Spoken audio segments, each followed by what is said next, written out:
വെച്ചേക്കണം. അത് നമ്മൾ വേറെ ഒന്നിനും ഉപയോഗിക്കാറില്ല. ഉപയോഗിക്കാറുണ്ടോ? അത് വീട്ടിൽ കൊണ്ടുവന്ന് ഊണുമേശയിൽ വിളമ്പാൻ ഉപയോഗിക്കാറുണ്ടോ? എന്നാൽ കർത്താവ് അത് ഉപയോഗിച്ചു. കർത്താവ് എന്തുപയോഗിച്ചു? ഈ കൽഭരണിയെ ഉപയോഗിച്ചു. അതായത് ആരും ഉപയോഗിക്കാതെ കിടന്നിരുന്ന മനുഷ്യ വ്യക്തിത്വമാണത്. കൽഭരണി. മനുഷ്യനെ സൃഷ്ടിച്ചത് എന്തുകൊണ്ടാണ്? മണ്ണുകൊണ്ടാണ് സൃഷ്ടിച്ചത്. ആ കൽഭരണികളുടെ അടയാളമാണത്. മനുഷ്യൻ്റെ പാപകരമായ അവസ്ഥയും പാപിയായ ഒരു വ്യക്തിയെ ഫരിസേയരും നിയമജ്ഞരും ഞങ്ങൾക്ക് തൊടാൻ പോലും പാടില്ല എന്ന് മാറ്റി നിർത്തിയിരുന്ന, അവഗണിച്ചിരുന്ന പാപിയായ മനുഷ്യ വ്യക്തിത്വത്തിൻ്റെ അടയാളമാണ് ഈ കൽഭരണികൾ. ഇന്നിത് പറയുമ്പോൾ ഞാൻ ദൈവത്തെ സ്തുതിക്കുക. 25 വർഷം മുമ്പാണ് ഈ പാട്ട് എഴുതിയത്. ഏത് പാട്ട്? കുരിശിൽ. അന്ന് കർത്താവ് എനിക്കിത് ഇത്രയും വിവരം തന്നില്ലെങ്കിലും ഈ ഒരു ആശയം അന്ന് അതിൽ ഉദിച്ചിട്ടുണ്ടായിരുന്നു. കാനായിൽ വന്നപ്പോൾ എൻബത്തിൽ ഇന്ന് വന്നിടണേ, വീഞ്ഞ് തീർന്നു പോയി എന്ന് പുത്രനോടൊന്നു നീ ചൊല്ലണേ.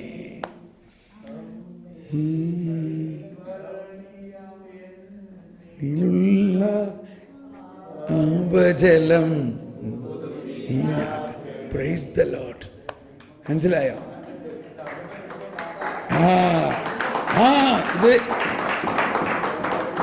ഇത് പാട്ടിട്ട് കൈയടിച്ചത് ഡേവിസ് ചേട്ടൻ പാടിയത് കൊണ്ടാണത്.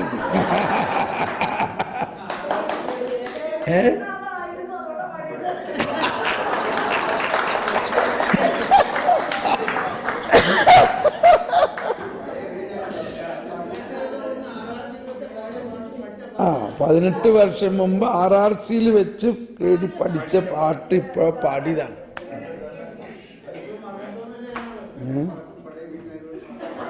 അല്ല, പഴയ വീഞ്ഞും പുതിയ വീഞ്ഞിന്റെ കാര്യം ഡേവിസ് ചേട്ടന് ശരിക്കും മനസ്സിലായി കാണും. ഇപ്പൊ ഡേവിസ് ചേട്ടൻ ആരായി മാറി? പുതിയ വീഞ്ഞായി മാറി.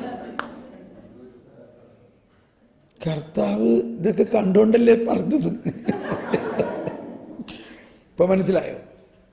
ആ കൽഭരണി എന്ന് പറയുന്നത് മനുഷ്യനുള്ള പാപം മൂലം വ്രണപ്പെട്ടിരിക്കുന്ന, അതേസമയം സമൂഹം മുഴുവനും പാപിയെ തിരസ്കരിച്ചിരിക്കുന്ന അവസ്ഥയിലുള്ള ആ കൽഭരണിയെ ദൈവം എടുത്തുകൊണ്ട് മഹത്വപ്പെടുത്താൻ പോവുകയാണ്. ഇപ്പോൾ പഴയ തോൽക്കുടം ഉപയോഗിച്ചില്ല. ഈ കൽഭരണി മനുഷ്യ ശരീരത്തിൻ്റെ പ്രതീകമാണ്, പാപിയായ മനുഷ്യൻ്റെ പ്രതീകം. അവനിപ്പോഴും ആ പഴയ മനുഷ്യനാണ്. അവൻ ആദത്തിൻ്റെ ആ പ്രതീകമാണ്. എന്നാൽ അതിൽ നിറച്ചിരിക്കുന്ന വെള്ളം ഈ പഴയ സംഹിതകളാണ്, പഴയ നീതിയാണ്. ആ വെള്ളത്തെ ഈശോ തൻ്റെ പുതിയ വീഞ്ഞിൻ്റെ അഭിഷേകത്തിൽ ആശീർവദിച്ചു കഴിഞ്ഞപ്പോൾ ആ വെള്ളം എന്തായി മാറി? പുതിയ വീഞ്ഞായി മാറി. കലവറക്കാരൻ അതിൽ നിന്ന് എടുത്ത് കുടിച്ചിട്ട് പറയണം, സാധാരണ പുതിയ വീഞ്ഞ് കൊടുത്തിട്ട് കുടിച്ച് ലഹരി പിടിച്ച് കഴിയുമ്പോൾ പഴയ വീഞ്ഞാ കൊടുക്കാറ്. നീ ഇത്ര നാളും ഈ പഴയ വീഞ്ഞ് കൊടുത്തിട്ട് ഇപ്പൊ അവസാനം പുതിയ വീഞ്ഞ് കൊടുക്കണം. കണ്ടോ? അതാണ് രക്ഷാകര പദ്ധതിയുടെ അടയാളം. രക്ഷാകര പദ്ധതിയിൽ എന്താണ്? ആദ്യം പഴയ നിയമം വന്നു. ആ പഴയ നിയമത്തിൽ പുതിയ നിയമത്തിൻ്റെ സൂചനകൾ ഉണ്ടായിരുന്നു. അതിനുശേഷം പുതിയത് വരുന്നു. Price the Lord. ഇപ്പൊ മനസ്സിലായോ? കാനായിലെ കല്യാണം എന്താന്ന് മനസ്സിലായോ? ഒന്ന് കർത്താവിനെ സ്തുതിച്ച് ദൈവമേ ഈ വെളിപ്പെടുത്തലുകളെ പ്രതി നന്ദി പറയണ കർത്താവേ. Hallelujah hallelujah hallelujah. കാനായിൽ വന്ന പോലെ ഹൃദയത്തിൽ ഇന്ന് കടന്നു വന്നിടണേ. അവരുടെ വീഞ്ഞത്തിന്ന് പോയി എന്ന് പുത്രനോടൊന്നു നീ ചൊല്ലിടണേ. ഒരിക്കൽ കൂടി, ഹൃദയത്തിൽ ഇന്ന് കടന്നു വന്നിടണേ. അവരുടെ വീഞ്ഞ്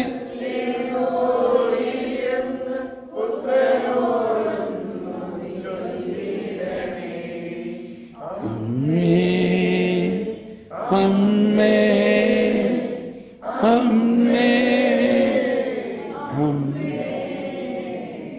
കുരിശിൽ നിന്നന്ന് ഞാൻ സ്വരം കേട്ടു, ഇതാണു നിന്റെ അമ്മ. ഒരു കൽഭരണിയാം എന്നിലുള്ള പാപജലം പുതുവിഞ്ഞാക്കണേ. ഒരു കൽഭരണിയാം എന്നിലുള്ള പാപജലം പുതുവിഞ്ഞാക്കണേ. കഴിഞ്ഞ് എന്നാലൊന്ന് പാടിയോ, ഒരു കൽഭരണി ഒന്ന് പാടിയേ. ഒരു കൽഭരണിയാമെന്നിലുള്ള പാപജലം പുതുവിഞ്ഞാക്കണേ.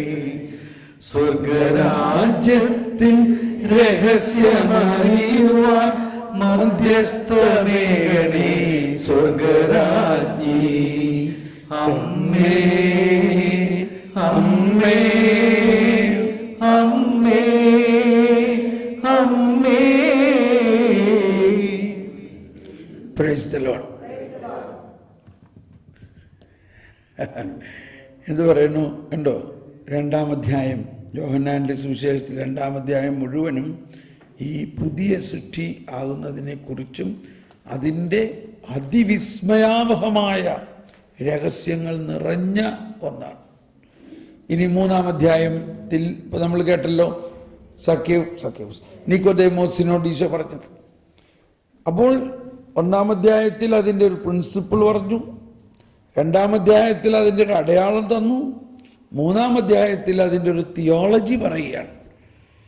ഒരു ദൈവശാസ്ത്രപരമായിട്ട് അതിനെ വ്യാഖ്യാനിക്കുകയാണ്, ശാസ്ത്രീയമായ. അത് ആരോട് വ്യാഖ്യാനിക്കുന്നു? ഇസ്രായേലിലെ ശ്രേഷ്ഠനായ പ്രധാന ശാസ്ത്രിയായ സ്കോളറായ അവരുടെ ഏറ്റവും വലിയ പ്രൊഫസർ അല്ലെങ്കിൽ അതോറിറ്റി, ഏറ്റവും വലിയ ആചാര്യനായ നിക്കോദേമോസിനോട്. അപ്പോൾ നിക്കോദേമോസിന് ഇതിൻ്റെ ഒരു സൂചന കിട്ടിയിട്ടുണ്ട്. ഇത് നമ്മൾ പഠിപ്പിക്കുന്ന മാതിരി അല്ല കാര്യത്തിൻ്റെ കിടപ്പ്. പക്ഷേ ഇത് മറ്റുള്ളവരോട് പറയാൻ പേടിയാണ്. അതുകൊണ്ട് ആരും കാണാതെ രാത്രിയിൽ ഈശോൻ്റെ അടുത്ത് വന്നിരിക്കുകയാണ്. എന്നാൽ അവിടെ ഈശോ പറയുന്ന കാര്യമാണ് പുതിയ നിയമത്തിൻ്റെ കീ. ഇതിൻ്റെ അടിസ്ഥാനത്തിലാണ് നമ്മൾ മാമോദീസ സ്വീകരിക്കുന്നത്. എന്താണ് അവിടെ പറയുന്നത്? ഒരുവൻ വീണ്ടും ജനിക്കുന്നില്ലെങ്കിൽ സ്വർഗരാജ്യത്തിൽ അവൻ പ്രവേശിക്കുകയില്ല. അപ്പോൾ നിക്കോദേമോസ് ചോദിക്കുകയാണ്, അതെങ്ങനെയാണ് ഞാൻ ഒരു വയസ്സായ ആള് വീണ്ടും ജനിക്കുന്നത്? അമ്മയുടെ ഗർഭത്തിൽ വീണ്ടും കയറണോ എന്നാണോ? വയസ്സായ ആൾ എങ്ങനെ അമ്മയുടെ ഗർഭത്തിൽ കയറും എന്നുള്ള കാര്യം. അപ്പോൾ ഇവരുടെ പരിസേരും നിയമച്ചർക്കും മനസ്സിലായോ? ഇവിടെ നമ്മൾ അവരെ കുറ്റം പറയല്ല, അവർക്ക് ദൈവാവിഷ്കരണത്തിൻ്റെ പൂർണ്ണത കൊടുത്തിട്ടില്ല. പഴയ നിയമം അവർ പഠിക്കുന്നുണ്ടെങ്കിലും ഈ പഴയ നിയമത്തിൻ്റെ ആന്തരിക രഹസ്യമായ യേശുവിൻ്റെ പുനരുത്ഥാനത്തെക്കുറിച്ച് വെളിപാട് കൊടുക്കുന്നത് യേശുവിൻ്റെ പുനരുത്ഥാനത്തിന് ശേഷമാണ്. ഇതാണ് ഒരു വലിയൊരു പ്രിൻസിപ്പിൾ മനസ്സിലാക്കേണ്ടത്. നിങ്ങൾ ഇത്രയും ആയ സ്ഥിതിക്ക് ഞാൻ ഒരു കാര്യം കൂടി പറയാം. 2 ഗ്രീക്ക് പദങ്ങളുണ്ട്. ഒന്ന് ക്രോണോസ്, വേറൊന്ന് കൈറോസ്. എന്താണ്? Kronos and kairos. ഇതിൻ്റെ അർത്ഥം, കൈറോസ് എന്ന് പറഞ്ഞാൽ ഏറ്റവും പ്രധാനപ്പെട്ട ഒരു സംഭവം, one incident and most important incident. Kronos എന്ന് പറഞ്ഞാൽ സമയാസ്പദമായ നിരവധി ഇൻസിഡൻസ്. ക്രോണോ എന്ന് പറഞ്ഞാൽ സമയം. ഇത് വാച്ചിന് എന്താ പറയുക? ക്രോണോമീറ്റർ എന്നാ പറയുക. പക്ഷെ നമ്മൾ ആരും അങ്ങനെ പറയാറില്ലെന്നുള്ളൂ. വാച്ച് എന്താണ്? ക്രോണോമീറ്റർ. നീ ആ ക്രോണോമീറ്ററിൽ നോക്കുന്ന സമയം പറഞ്ഞെന്ന് ആരും പറയാറില്ല. പക്ഷെ ഇതാണ് ക്രോണോമീറ്റർ, തെർമോമീറ്റർ എന്നൊക്കെ പോലെ ഇതൊരു സമയം പറയണ യന്ത്രമാണ് ക്രോണോമീറ്റർ. ക്രോണിക്കിൾ ഉണ്ടോ? അതാണ് ക്രോണിക്കിൾ എന്ന് പറഞ്ഞാൽ ദിനവൃത്താന്തം, സമയാസ്പദമായ സംഭവങ്ങൾ. അപ്പോൾ ബൈബിളിലെ ഈ 2 കാര്യം ബൈബിളിൽ അപ്ലൈ ചെയ്യുമ്പോൾ ബൈബിളിലെ കൈറോസ് എന്താണ്? ബൈബിളിലെ കൈറോസ് എന്ന് പറയുന്നത് യേശു സംഭവം, യേശുവിൻ്റെ പീഡാസഹനവും മരണവും ഉയർപ്പും പന്തക്കുസ്തായുമാണ്. യേശു സംഭവമാണ് കൈറോസ്. Only one incident. എന്നാൽ ക്രോണോസ് എന്ന് പറയുന്നത് ഉൽപ്പത്തി മുതൽ സമയാസ്പദമായി നടന്നിട്ടുള്ള എല്ലാ സംഭവങ്ങളും ആണ് ക്രോണോസ്. Praise the Lord. ശ്രദ്ധിക്കണേ, ഒന്ന് കൈവീശി കാണിച്ചേ.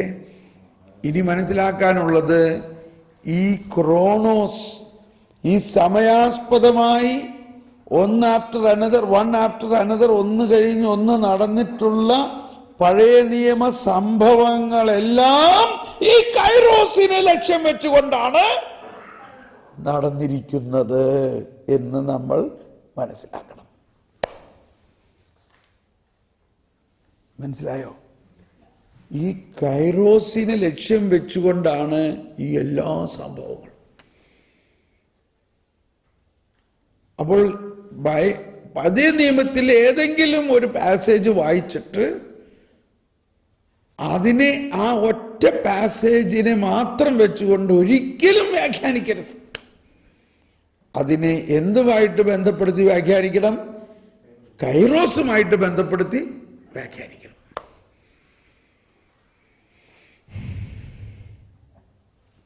ഈ ഒരു കാൽക്കുലേഷൻ വരുമ്പോൾ പ്രശ്നമെല്ലാം മാറും. ഇപ്പോ യാക്കോബേ, നിന്നെ സൃഷ്ടിച്ച ഞാൻ, ഇസ്രായേലേ, നിന്നെ പേര് ചൊല്ലി വിളിച്ചിരിക്കുന്ന ഞാൻ, നിന്നെ രൂപാന്തരപ്പെടുത്തിയിരിക്കുന്ന ഞാൻ, നിന്നെ പേര് ചൊല്ലി വിളിച്ചിരിക്കുന്നു.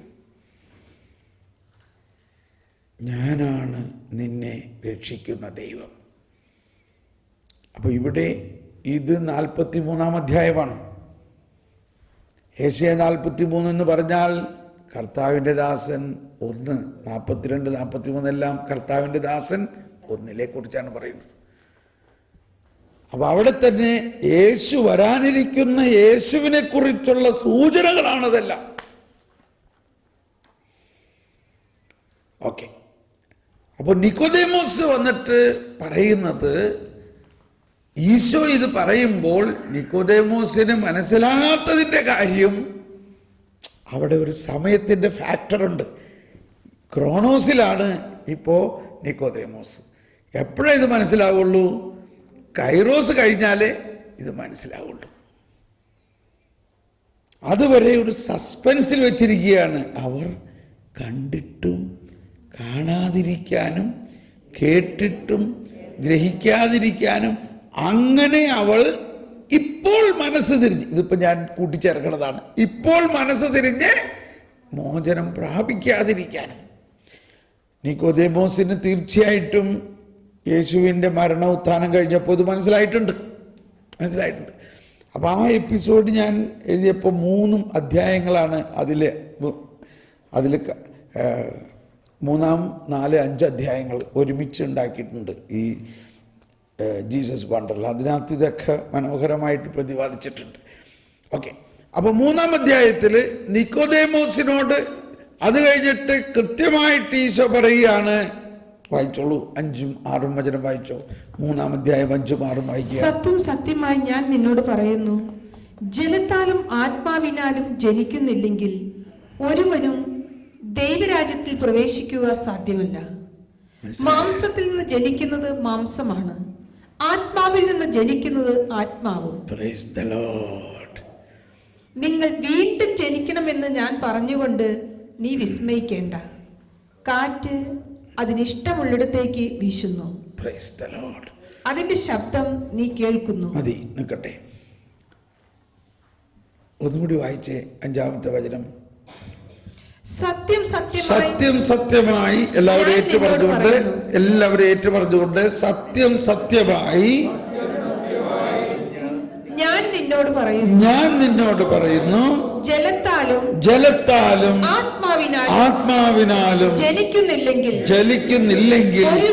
ഒരുവനും ദൈവരാജ്യത്തിൽ പ്രവേശിക്കുക സാധ്യമല്ല. മാംസത്തിൽ നിന്ന് ജനിക്കുന്നത് മാംസമാണ്, ആത്മാവിൽ നിന്ന് ജനിക്കുന്നത് ആത്മാവാണ്. കണ്ടോ? അപ്പോ മാംസത്തിൽ നിന്ന് ജനിക്കുക എന്ന് പറഞ്ഞാൽ നമ്മുടെ പഴയ മനുഷ്യൻ, മാതാപിതാക്കളിൽ നിന്നുള്ള നമ്മുടെ ജനനം. എന്നാൽ മാമോദീസായിലൂടെ യേശുക്രിസ്തുവിലുള്ള വിശ്വാസത്തിലൂടെ പരിശുദ്ധാത്മാവ് നമ്മളിൽ നിറഞ്ഞു കഴിഞ്ഞ് പരിശുദ്ധാത്മാവ് നമ്മുടെ സത്ത മാറ്റി വെള്ളത്തെ വീഞ്ഞാക്കുന്ന പോലെ രൂപാന്തരപ്പെടുത്തും. അതാണ് ഏസാവും യാക്കോബും തമ്മിലുണ്ടായത്. ഏസാവ് എന്ന ആ മനുഷ്യനെ യാക്കോബിൻ്റെ ദയ നിറഞ്ഞ സ്നേഹം കൊണ്ട് രൂപാന്തരപ്പെടുത്തി അവസാനം യാക്കോബും ഏസാവും കൂടി ആലിംഗനം ചെയ്തു. Price the Lord. എന്തോ ഒരു നല്ലൊരു മനുഷ്യനായി മാറി ഇല്ലേ ഏസാവ്.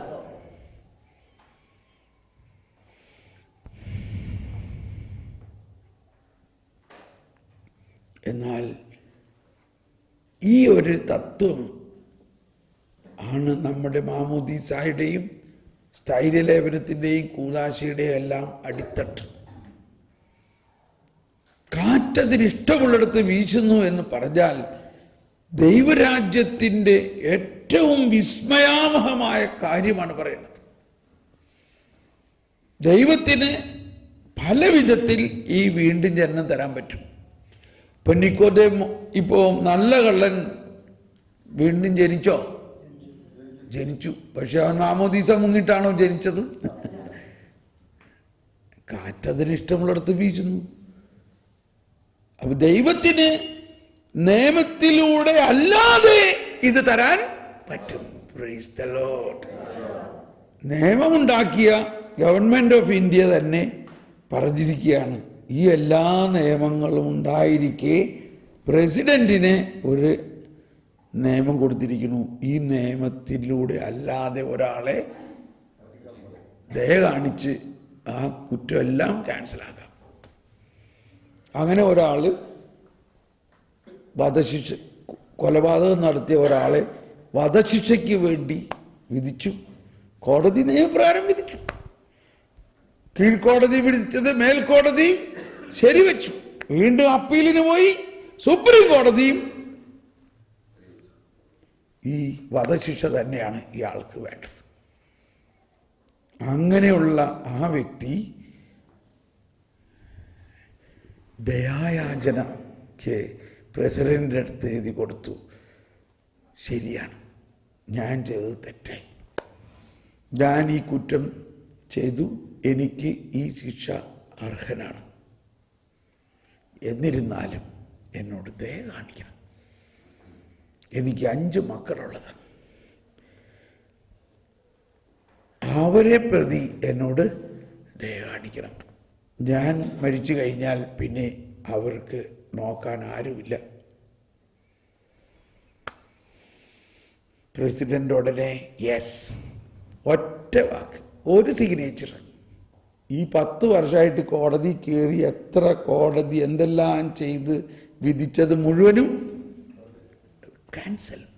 അത് മുഴുവനും ക്യാൻസൽ. അതാണ് പുതിയ നിയമം.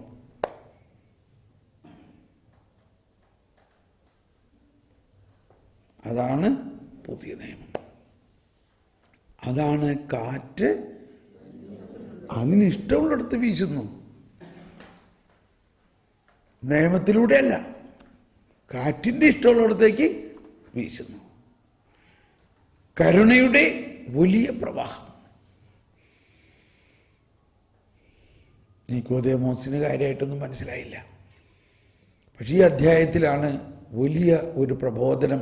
3-ാം അധ്യായം 16 പറയുകയാണ്, ദൈവം ലോകത്തെ ഇത്രമാത്രം സ്നേഹിച്ചു, തൻ്റെ ഏകജാതനെ നൽകാൻ തക്ക വിധം സ്നേഹിച്ചു. നൽകിയോ? നമുക്ക് കിട്ടിയോ? നമുക്ക് എന്ത് കിട്ടി? ദൈവത്തിൻ്റെ ഏകജാതനെ നമുക്ക് കിട്ടിയോ? എന്തിനാണ് ഈ ഏകജാതനെ അയച്ചിരിക്കുന്നതെന്നാണ് 17, 18, 19 പറയുന്നത്. വായിച്ചൊന്നുകൂടി. 17, 18, അവനിൽ വിശ്വസിക്കുന്ന ഏവനും നശിച്ചു പോകാതെ നിത്യജീവൻ പ്രാപിക്കുന്നതിന് വേണ്ടി തന്റെ ഏകജാതനെ നൽകാൻ തക്കവിധം ദൈവം ലോകത്തെ അത്രമാത്രം സ്നേഹിച്ചു. ദൈവം തന്റെ പുത്രനെ ലോകത്തിലേക്ക് അയച്ചത് ലോകത്തെ ശിക്ഷയ്ക്ക് വിധിക്കാനല്ല, പ്രത്യുത അവൻ വഴി ലോകം രക്ഷ പ്രാപിക്കാനാണ്. അവനിൽ വിശ്വസിക്കുന്ന ഒരുവനും ശിക്ഷയ്ക്ക് വിധിക്കപ്പെടുന്നില്ല. വിശ്വസിക്കാത്തവനോ ദൈവത്തിന്റെ ഏകജാതന്റെ നാമത്തിൽ വിശ്വാസിക്കായ്ക മൂലം നേരത്തെ തന്നെ ശിക്ഷയ്ക്ക് വിധിക്കപ്പെട്ടിരിക്കുന്നു. ഇതാണ് ശിക്ഷാവിധി. പ്രകാശം ലോകത്തിലേക്ക് വന്നിട്ടും മനുഷ്യർ പ്രകാശത്തെക്കാൾ അധികമായി അന്ധകാരത്തെ സ്നേഹിച്ചു. കാരണം അവരുടെ പ്രവർത്തികൾ തിന്മ നിറഞ്ഞതായിരുന്നു. തിന്മ പ്രവർത്തിക്കുന്നവൻ പ്രകാശത്തെ വെറുക്കുന്നു. അവന്റെ പ്രവർത്തികൾ വെളിപ്പെടാനിരുന്നതിന് അവൻ വെളിച്ചത്ത് വരുന്നുമില്ല. സത്യം പ്രവർത്തിക്കുന്നവൻ വെളിച്ചത്തിലേക്ക് വരുന്നു.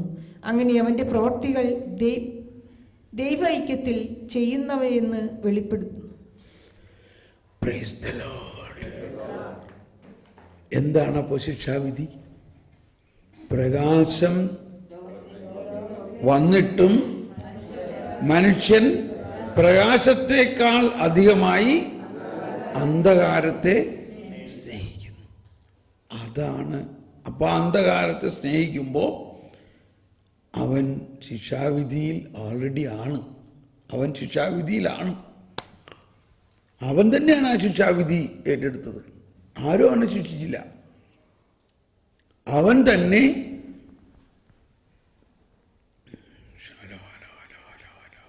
ഒന്നുകൂടി വായിച്ചത് 19 ഒന്നുകൂടി വായിച്ചേ. ഇതാണ് ശിക്ഷാവിധി. ഇതാണ് ശിക്ഷാവിധി. പ്രകാശം ലോകത്തിലേക്ക് വന്നിട്ടും മനുഷ്യർ പ്രകാശത്തെക്കാൾ അധികമായി അന്ധകാരത്തെ സ്നേഹിച്ചു. കാരണം അവരുടെ പ്രവൃത്തികൾ തിന്മ നിറഞ്ഞതായിരുന്നു. തിന്മ പ്രവർത്തിക്കുന്നവൻ പ്രകാശത്തെ വെറുക്കുന്നു. ഓക്കെ. ഇപ്പൊ ഇവിടെ നമ്മൾ മനസ്സിലാക്കേണ്ടത്, ഈശോ പറയാണ്, ദൈവം ലോകത്തെ ഇത്രമാത്രം സ്നേഹിച്ചു.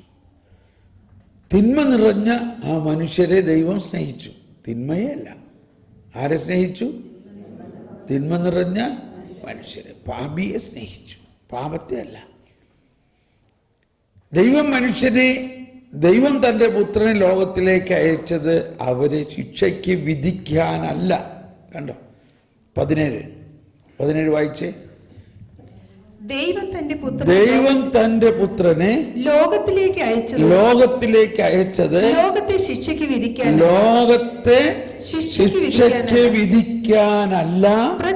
പ്രത്യുത അവൻ വഴി ലോകം രക്ഷ പ്രാപിക്കാനാണ്.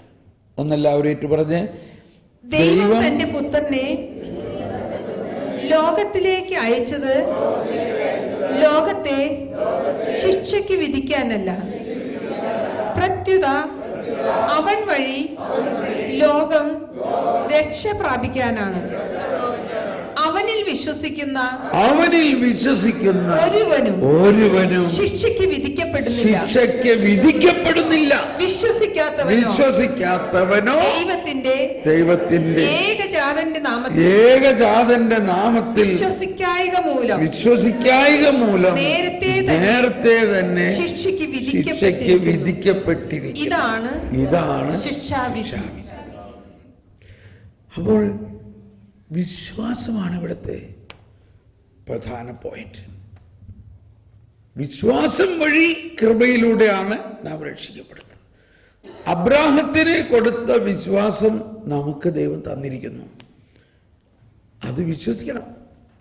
അതുകൊണ്ടാണ് അബ്രാഹത്തിന്റെ മക്കളാണെന്ന് നിങ്ങൾ പറഞ്ഞതുകൊണ്ട് എന്താ കാര്യം? നിങ്ങൾ അബ്രാഹത്തിൽ വിശ്വസിക്കുന്നുണ്ടെങ്കിൽ എന്നിലും വിശ്വസിക്കണമായിരുന്നു. മനസ്സിലാവുന്നുണ്ടോ?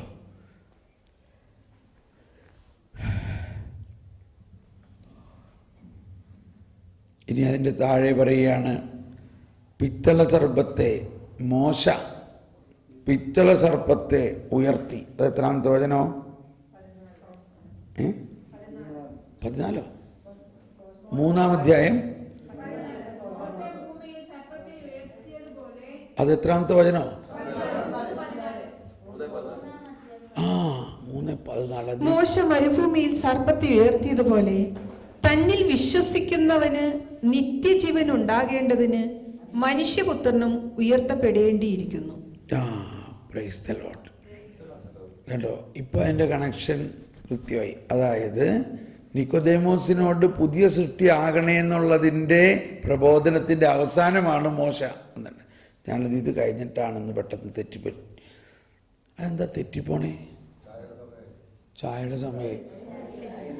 ഇന്ന് ചായ ഇല്ല. ഒരു 5 മിനിറ്റ്.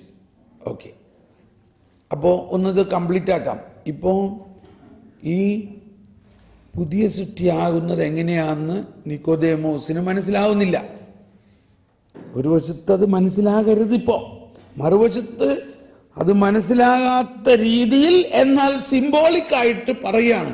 അതാണ് വെള്ളവും ആത്മാവും ജലവും കൊണ്ടൊക്കെ.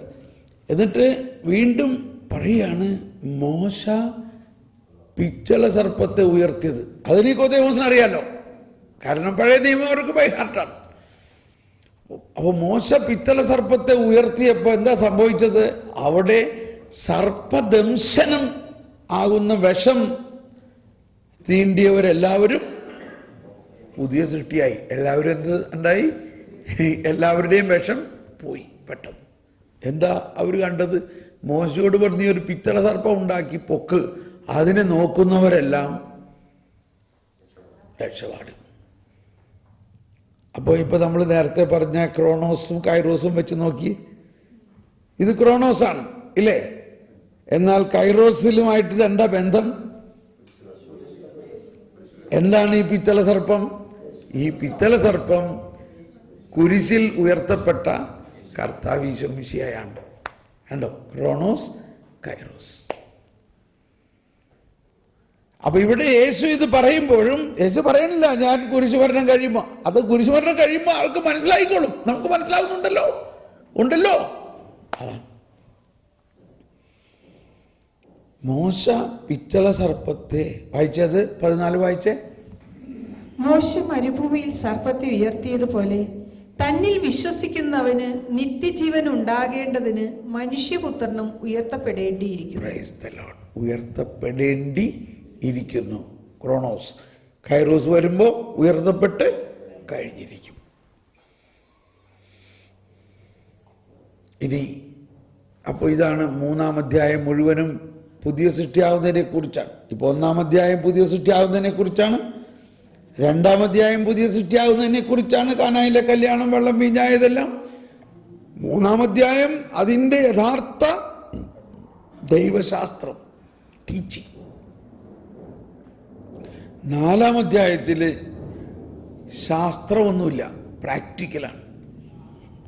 ഒരു പാപിനിയായ സമരിയാക്കാരിയുടെ അടുത്തേക്ക്, ഇതവിടെ പണ്ഡിതരായ നിക്കോദേമോസ് യഹൂദനും നിയമം അറിയുന്നവനുമായ ആളെയാണ് ഈശോ കാണുന്നതെങ്കിൽ 4-ാം അധ്യായത്തിൽ യഹൂദ അല്ലാത്ത സമരിയാക്കാരിയായ പാപിനിയായ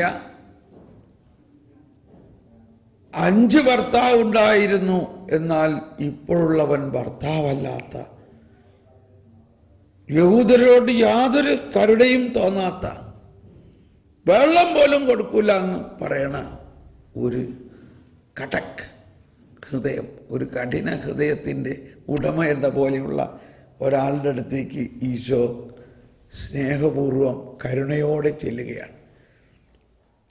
നമ്മളിപ്പോൾ ഇനി ഫാസ്റ്റായിട്ട് പോവുകയാണ്. അവൾ എന്തായി മാറി? അവൾ പുതിയ സൃഷ്ടിയായോ? പുതിയ സൃഷ്ടിയായോ? പുതിയ സൃഷ്ടിയായി. ഈ 1-ാം അധ്യായവും 2-ാം അധ്യായവും 3-ാം അധ്യായവും ഒരുമിച്ച് കൂടി അവൾ പുതിയ സൃഷ്ടിയായി. മാത്രമല്ല, ഉടനെ തന്നെ അവൾ യേശുവിനെ പ്രഘോഷിക്കാനായിട്ട് അവളുടെ വീട്ടുകാരും നാട്ടുകാരുടെ അടുത്തേക്ക് പോയി. യഹൂദരുമായിട്ട് യാതൊരു ബന്ധമില്ലാത്ത സമരിയാക്കാരെ മുഴുവനും യഹൂദനായ യേശുവിൻ്റെ അടുത്തേക്ക് കൊണ്ടുവന്നിട്ട് പറയാണ്, ഇവനാണോ ഈ വരാനിരിക്കുന്ന മിശിഹ എന്ന് അവർക്ക് മനസ്സിലാവുകയാണ്. അവരാരും യഹൂദരല്ല, അവരാരും ക്രിസ്ത്യാനികളല്ല. ഈശോ പറയാണ്, നിങ്ങൾ പറയണ് വിളവെടുക്കാൻ ഇനിയും 4 മാസമുണ്ട്. ഇതാ വിളവെടുക്കാൻ സമയമായി കഴിഞ്ഞിരിക്കണം.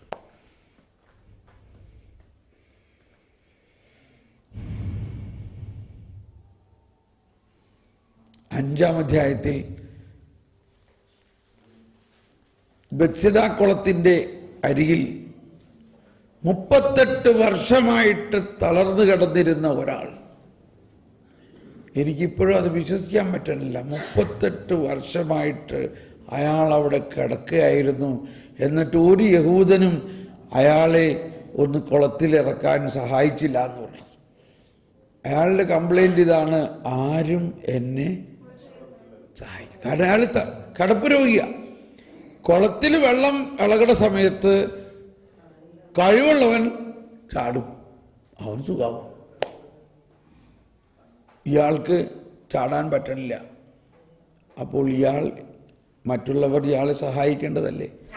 എവിടെ? ഇത്രയും നിയമം പാലിച്ചിരുന്ന ആളുകൾക്ക് എന്തുകൊണ്ട് ഈ അയൽക്കാരനെ സ്നേഹിക്കാൻ പറ്റുന്നില്ല? ഇതാണ് കരുണയുടെ നിയമം. അപ്പോൾ ഇതാ യേശു അവൻ്റെ അടുത്തേക്ക് വരുന്നു. ആരാണ് യേശു? ഈ കുളത്തിലെ വെള്ളം തന്നെയാണ് യേശു. എന്ന് പറഞ്ഞാൽ യേശു ജീവജലമാണ്. യേശു അവനോട് ചോദിക്കുകയാണ്, നിനക്ക് സുഖമാകണമെന്ന് ആഗ്രഹമുണ്ടോ? അവനോടനെ കുറേ കംപ്ലൈൻറ്റാണ് പറയണത്, എന്നെ ആരും സഹായിക്കുന്നില്ല. ഇതാണ് മനുഷ്യവംശത്തിൻ്റെ അവസ്ഥ. കർത്താവ് പറഞ്ഞു, നീ സൗഖ്യമാകട്ടെ, നിന്റെ കട്ടിലും എടുത്തുകൊണ്ട് നടക്കുക, കിടക്കയും എടുത്തുകൊണ്ട് നടക്കുക. അത് പറഞ്ഞു കേട്ടപ്പോൾ പരിസരെല്ലാവരും കൂടി, എന്താണ് ഇവ പറയണേ? സാബത്ത് ദിവസം കിടക്ക എടുക്കണമെന്ന്. തെറ്റാണത്. സാബത്ത് ദിവസം കിടക്ക എടുക്കണത് തെറ്റാണ്. ഭയങ്കര ബഹളായി. കണ്ടോ? നിയമവും കരുണയും തമ്മിലുള്ള വ്യത്യാസം കാണുന്നുണ്ടോ? 38 വർഷമായി തളർന്നു കിടന്ന ഒരാളോട് സാബത്ത് ദിവസം കരുണ കാണിക്കണ്ടയോ? ഇപ്പൊ മനസ്സിലായോ? സാബത്ത് എന്ന് പറഞ്ഞാൽ എന്താണ്? സാബത്ത് ദിവസം കർത്താവിൻ്റെ കരുണയും സ്നേഹവും അനുഭവിക്കുന്ന ദിവസമാണ്. സാബത്തുണ്ടായത് എങ്ങനെയാണ്? സാബത്തുണ്ടായത് കർത്താവ് തന്നെയാണ് സാബത്തിൻ്റെ പ്രധാന വിഷയം. 6 ദിവസം ജോലി ചെയ്തു കഴിഞ്ഞ് ഒരു ദിവസം കർത്താവ് വിശ്രമിച്ചു എന്നാ പറയണേ. പക്ഷെ വാസ്തവത്തിൽ അതിനുശേഷം ആണ് ആദത്തിനോടും ഹവ്വയോടും പറഞ്ഞത്, ഇനി നിങ്ങൾ ജോലി ചെയ്യാൻ. നിങ്ങളിനി വാസ്തവത്തിൽ സാബത്ത് ആഴ്ചയുടെ ആദ്യത്തെ ദിവസമാണ്. നമ്മൾ ആ കലണ്ടർ മാറ്റി ഇപ്പോൾ വീക്കെൻഡ് എന്നാക്കി. ആരാക്കി? ഇത് നമ്മുടെ ഇഷ്ടം. വീക്കെൻഡ് ഞാൻ വീക്കെൻഡായിട്ട് ഒന്ന് മസ്തി കഴിക്കാൻ പോകുന്നു. വീക്കെൻഡ് എന്ന് പറഞ്ഞാൽ എന്ത് വേണമെങ്കിലും കാണിക്കാവുന്ന ഒരു ദിവസം. പക്ഷേ ഞായറാഴ്ച വീക്കെൻഡ് അല്ല. ഞായറാഴ്ച ആഴ്ചയുടെ ആദ്യ ദിവസമാണ്. ആഴ്ചയിലുള്ള 6 ദിവസങ്ങൾ നിങ്ങൾ ജോലി ചെയ്യണമെങ്കിൽ നിങ്ങൾക്ക് അതിന് വേണ്ട ആത്മീയ ശക്തി വേണം. ആ 6 ദിവസം ജോലി ചെയ്യണമെങ്കിൽ ആവശ്യമായ ആത്മീയ ജ്ഞാനവും ശക്തിയും കിട്ടണമെങ്കിൽ ഒരു ദിവസം ദൈവത്തോടു കൂടെ ആയിരുന്നിരിക്കണം. ദൈവികമായ കാര്യങ്ങളിലും പഠനങ്ങളിലും ദൈവാനുഭവത്തിലും പ്രാർത്ഥനയിലും തപസ്യയിലും ആണെങ്കിൽ ബാക്കിയുള്ള 6 ദിവസം നിങ്ങൾ വിജയകരമായി നടക്കും. ഇതാണ് പ്രധാനമായിട്ട് സാബത്തിൽ നിന്നും മനസ്സിലാക്കേണ്ടത്.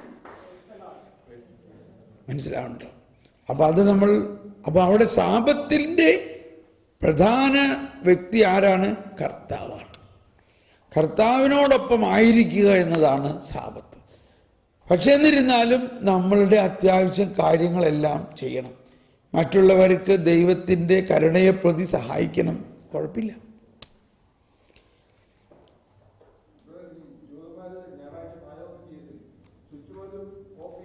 ചെയ്യില്ല. സാറ്റർഡേ വൈകുന്നേരം മുതൽ അവർ വണ്ടി ഓടിക്കില്ല, വീട്ടിൽ കുക്കിംഗ് ചെയ്യില്ല, ഒന്നും ചെയ്യില്ല. യൂതന്മാരെന്ന് പറഞ്ഞാൽ ശരിയായ യൂതന്മാർ.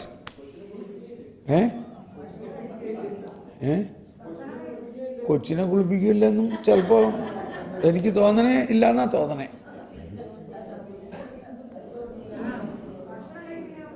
ഭക്ഷണം കഴിക്കും, നേരത്തെ കുക്ക് ചെയ്ത് വെക്കുമായിരുന്നു. കുക്ക് ചെയ്യില്ല. അയ്യോ, അന്ന് കുക്കിങ്ങേ ഇല്ല. അതുകൊണ്ടാണ് ഇവിടുന്ന് ഒരുപാട് നേഴ്സുമാർ ഇസ്രായേലിൽ പോണത്. സുഖമായിട്ട് ഞായറാഴ്ച ദിവസം ഒന്നും ചെയ്യണ്ട, കുക്കിംഗ് എല്ലാം നേരത്തെ കഴിച്ചോളൂ. ശനിയാഴ്ച ഉച്ചയ്ക്ക് മുമ്പ് കുക്കിംഗ് കഴിഞ്ഞ് അടുക്കള അടയ്ക്കും. അതെല്ലാം